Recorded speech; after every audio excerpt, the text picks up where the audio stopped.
आज भाजप कोर कमिटीची जिल्ह्याची बैठक झाली आणि सर्व म्हणजे खासदार साहेब होते, उदयनराजे होते, जयकुमारजी गोरे साहेब होते, अतुल बाबा, ज्यांना या निवडणुकीचं प्रभारी केलंय ते मान्य धैर्यशील दादा होते, मनोज दादा आणि सगळेच म्हणजे जिल्ह्यातील सर्व प्रमुख मंडलाध्यक्ष सगळे होते.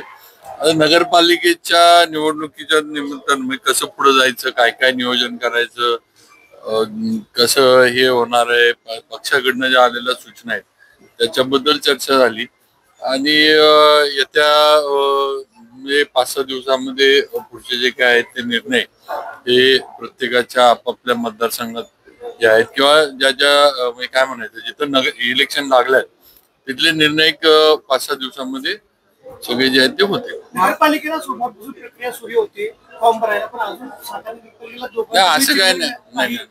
सातारकर चिंतेत आहे.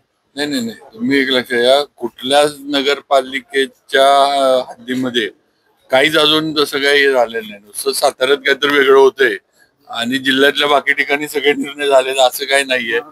आता तुमचं पत्रकारांचं काय, तुमचं सगळ्यांचा नियम साताऱ्यावरच आहे. मग नको जिल्ह्याचं बघा सगळ्यांनी, जिल्ह्यामध्ये पण काय काय चाललंय काय नाही त्याची माहिती घ्या. आणि मनोमिलन होणार का नाही याची चिंता आहे. आता उदयनराजे मनोमिलन आहे म्हणून आता एवढंच बघा, मी तुम्हाला परवा पण सांगितले की जे काही निर्णय होतील ते भाजपच्या माध्यमातून, आमचे पक्ष नेते देवेंद्रजींच्या माध्यमातून आणि सातारकरांच्या हिताचेच निर्णय होतील एवढं सांग.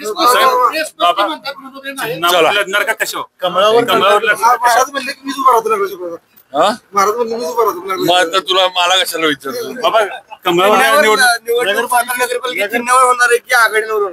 आज पक्षाची बैठक होती ना इथं.